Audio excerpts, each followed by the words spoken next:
5 seconds. Start.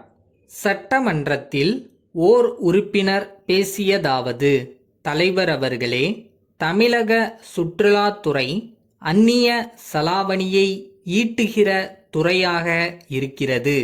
இந்த துறையின் ஒட்டுமொத்த வளர்ச்சிக்கு நல்ல அறிவிப்பை ஆளுநர் உரையிலே குறிப்பிட்டதற்கு என்னுடைய வாழ்த்துக்களை தெரிவித்துக் கொள்கிறேன்.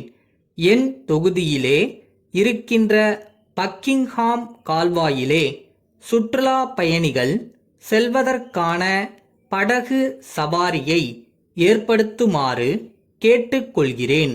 மத்திய ஆட்சி மொழியாக தமிழ் மொழியை ஆக்குவோம் என்றும் அதற்கான முயற்சி எடுப்போம் என்றும் அறிவிப்பை நாம் வெளியிட்டிருக்கின்றோம்.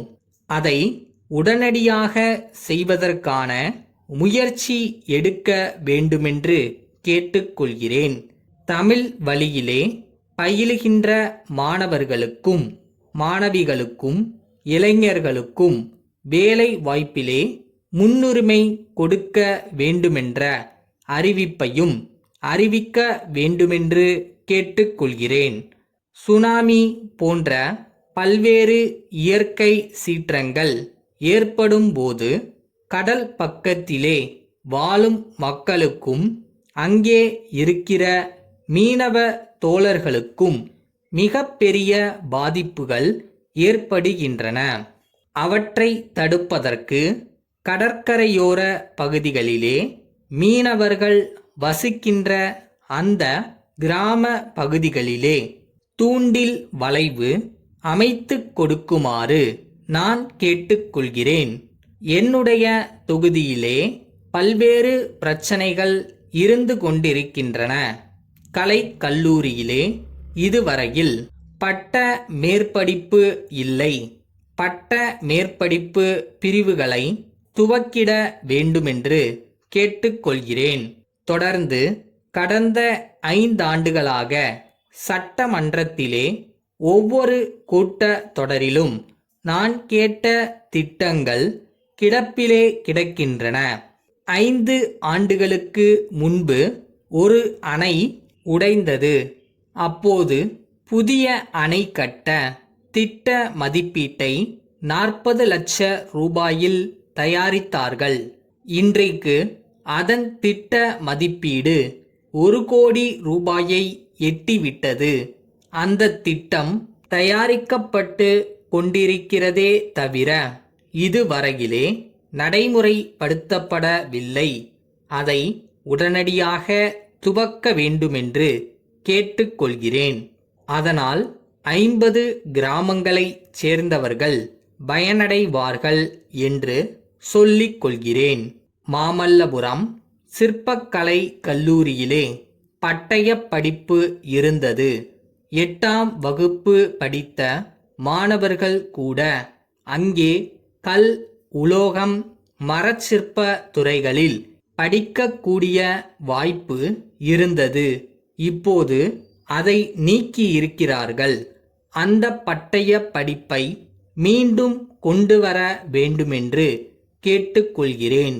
அதேபோன்று கல்பாக்கம் அணு மின் நிலையத்திற்கு நிலம் கொடுத்தவர்களின் வாரிசுகளுக்கு வேலை மறுக்கப்படுகிறது. படித்தவர்களுக்கும் நிலம் கொடுத்தவர்களின் பிள்ளைகளுக்கும் அங்கே வேலை வாய்ப்பை அளிப்பதற்காக தமிழக அரசாங்கம் மத்திய அரசாங்கத்திடம் பேசி நடவடிக்கை எடுக்க வேண்டுமென்று கேட்டுக்கொள்கிறேன். என்னுடைய தொகுதி விவசாயத்தையும் மீன்பிடி தொழிலையும் நெசவு தொழிலையும் நம்பியிருக்கிற பகுதி. எனவே சிறு தொழில் தொடங்க ஒரு புதிய தொழிற்பேட்டை அமைக்க வேண்டுமென இந்த சமயத்தில் கேட்டுக்கொள்கிறேன். பேச வாய்ப்பளித்தமைக்கு நன்றி. வணக்கம். சென்னை பெரியார் நகரிலுள்ள அன்பு சகோதரர்கள் நிறுவன உரிமையாளர் அன்புசேகரன் சென்னையில் உள்ள தென்னக ரயில்வே கண்காணிப்பாளருக்கு எழுதிய கடிதம். ஐயா, சென்ற மாதம் 5ஆம் தேதி திருச்சியில் உள்ள எனது சகோதரருக்கு ரூபாய் 2000 மதிப்புள்ள ஜவுளிகளை எனது குடும்பத்தினருக்காக அனுப்பி வைத்தேன். அதற்குண்டான ரயில்வே ரசீது எண் 7000. ரயில்வே ரசீதை பெற்றுக்கொண்ட எனது சகோதரர் திருச்சியிலுள்ள ரயில்வே அலுவலகத்தில் 8ஆம் தேதி விசாரித்ததில் சரக்குகள் வரவில்லை என்று கூறியதுடன் தினசரி வந்து விசாரிக்குமாறு கூறியுள்ளனர்.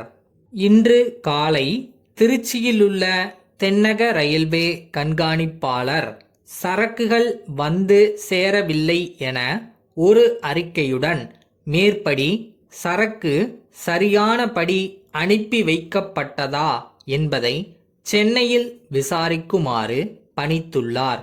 நான் அனுப்பிய ஜவுளிகள் எனது குடும்பத்தாருக்கு வரும் தீபாவளிக்காக நான் தேர்ந்தெடுத்து அனுப்பியவையாகும். தீபாவளி பண்டிகை மிகவும் நெருங்கிவிட்டபடியால் மேற்படி பார்சலை உடன் தேடித் தருமாறு கேட்டுக்கொள்கிறேன். தாங்கள் இதில் நேரடி கவனம் செலுத்தி தகுந்த நடவடிக்கைகள் மேற்கொள்வீர்கள் என்று நம்புகிறேன். தங்கள் உண்மையுள்ள